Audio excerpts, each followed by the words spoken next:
This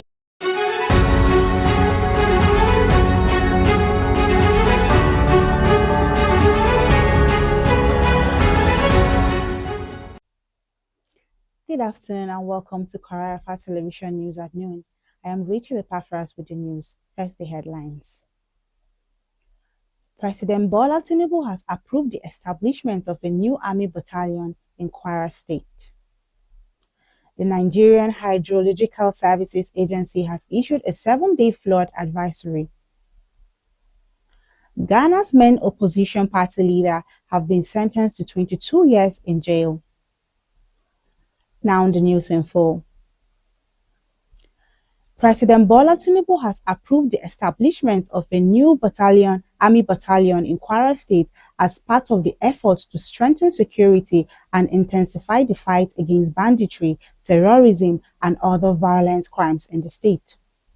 The battalion, which will be located in Omuaran headquarters of Irepodun local government area, is expected to increase the deployment of troops and military hardware to enhance security operations, especially in communities affected by rising cases of kidnappings and bandit attacks. Kwara State Governor Abdurrahman Abdulrazak disclosed in his statement issued by the Chief Press Secretary Mashood Agbola. He said the approval was another demonstration of the federal government's commitment to addressing security challenges in the state. The governor expressed appreciation to the president for approving the new military formation, saying it will strengthen ongoing counter-terrorism and anti-kidnapping operations across the state. The Nigeria Hydrological Services Agency has issued a 7-day flood advisory warning of a medium flood risk in 17 states between July 21st and July 27th. The agency said the alert followed rising water levels at key river monitoring stations, increasing the likelihood of localized flooding along river channels and floodplains. NHISA Director General Umar Mohammed disclosed this in a national flood advisory issued on Tuesday. He listed the affected states as Taraba, Adamawa, Bauchi, Benue, Borno, Edo, Gombe, Imo, Jigawa, Kaduna, Kano, Kebbi, Nasarawa, Niger, Plateau, Yobe, and Zamfara. He said 16 gogging stations nationwide were recording elevated river levels, placing nearby communities at risk of localized flooding. The federal government's newly launched consumer credit scheme for digital services, the credit for laptops, internet connectivity, and knowledge digital devices program is now accepting applications from Nigerians seeking affordable credit-based access to laptops, smartphones, and tablets.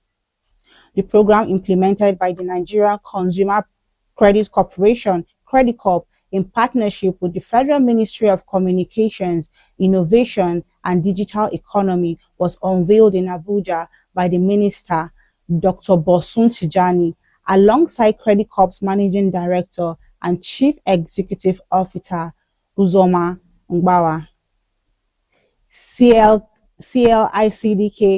CLCIKD is designed to help Nigerians own digital devices through structured spread out payments rather than paying the full cost upfront, starting with locally assembled laptops as Credit Corp prioritizes local manufacturing. The House of Representatives has received the report of its Special ad hoc Committee on Constitutional Review on the proposed constitutional amendment to create state-controlled police services. Presented by the Deputy Speaker and Chairman of the Constitutional Review Committee, Benjamin Kalu, the report was formally laid before the House during plenary. setting the stage for debate and clause-by-clause consideration by lawmakers. The presentation followed an executive session of the Constitutional Review Committee, during which members harmonized the House position with the Senate's version of the proposed legislation as part of the ongoing constitutional amendment processes. The proposed amendment seeks to alter the Constitution of the Federal Republic of Nigeria 1999 to provide a legal framework for the establishment, regulation of state police services and other related matters. In line with the parliamentary procedure, the report will be scheduled for consideration by the House on a subsequent legislative day. Troops of Operation Fansanyama and Hadinkai have rescued 3 kidnapped victims, foiled an attempted abduction, arrested 6 suspected terrorists, logistics suppliers, and neutralized a terrorist in separate operations across Zamfara, Kebbi, Katsina, and Yobe State. The troops also recovered 10 new motorcycles allegedly meant for terrorists, as well as weapons, ammunition, and other logistics items. According to separate military statements by the Media Information Officer of Fansanyama, Colonel Aliyu Danja, and the acting military information officer of the Joint Task Force Operation Hadinkai, Captain Mohammed Goni. In Zamfara State, troops of Operation Fansanyama responded to a distress call on July 20th after terrorists attempted to abduct civilians from a residence in Shian Abiola, Kaura local government area. The swift intervention of the troops forced the assailants to flee without carrying out the abduction, while troops subsequently dominated the area to prevent further attacks. In a separate operation on July 19th, troops on patrol in Fasari local government area of Katsina State rescued 3 kidnapped victims who escaped from a terrorist hideout during a heavy downpour while their captors were asleep.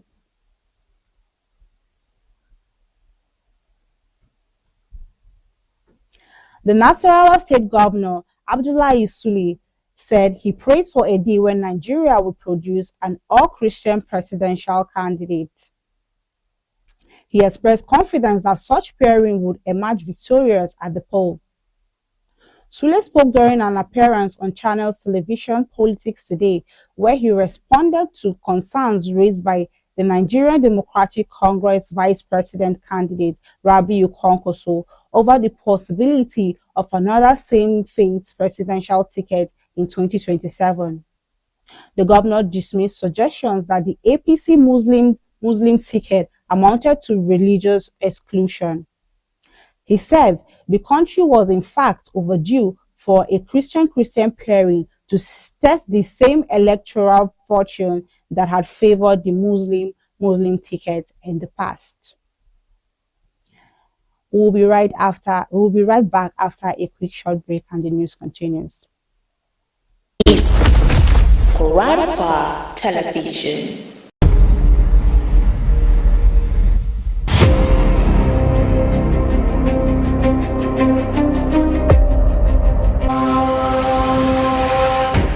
Mission system hacking room.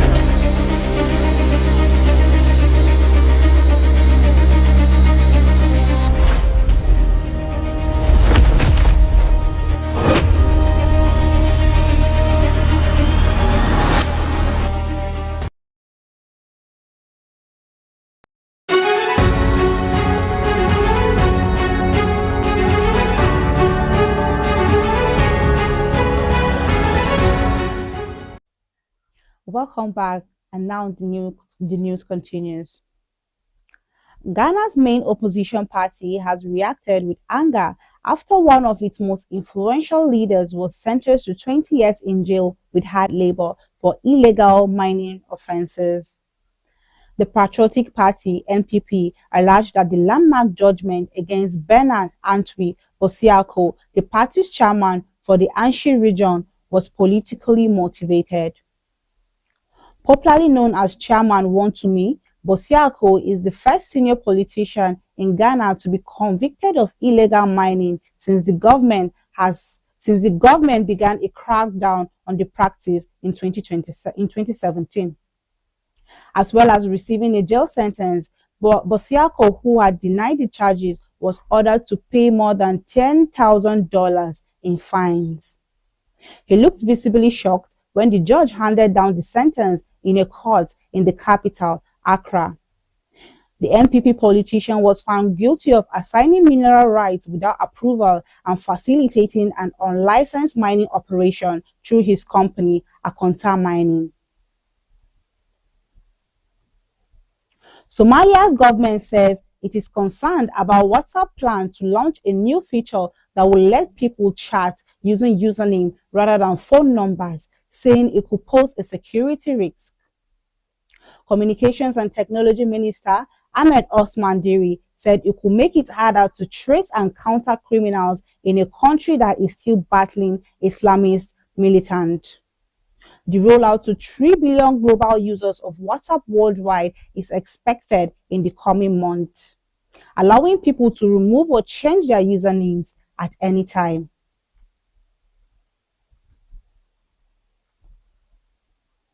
Somalia had been hit by a brutal and deadly insurgency led by an Al-Shabaab and Al-Qaeda affiliate for more than 2 decades.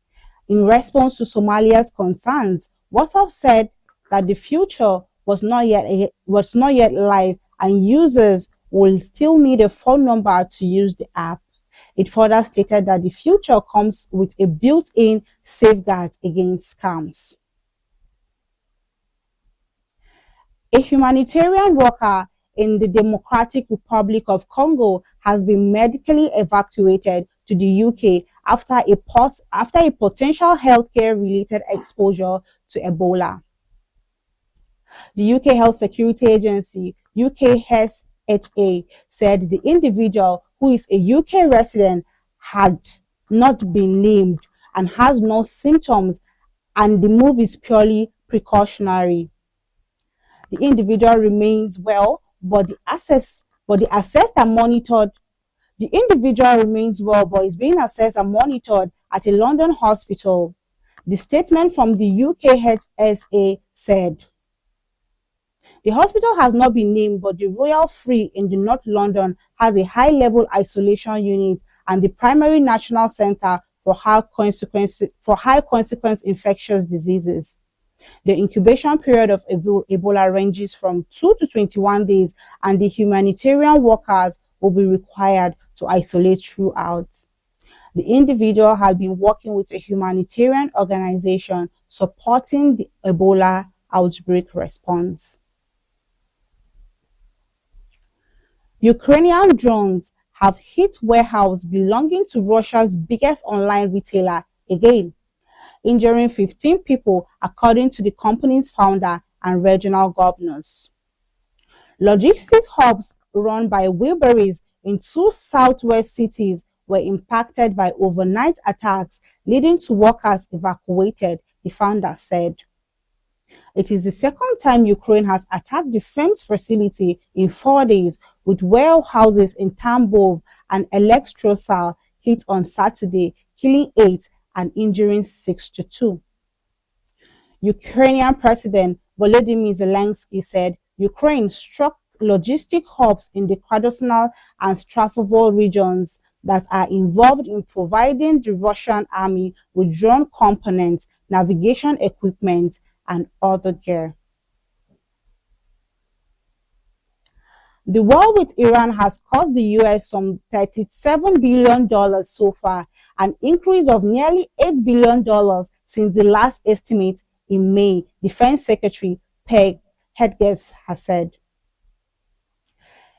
Hegseth told the Senate Appropriation Committee it was urgent that lawmakers approve another $87 billion in congressional funding for the Pentagon, with $67 billion of the destined for operations in the Middle East.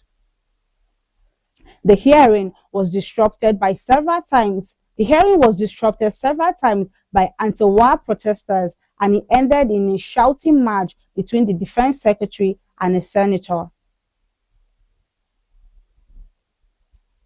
France Parliament has approved a law to ban social media for under 15 from January 2027, making it its first European country to block young people from the platform.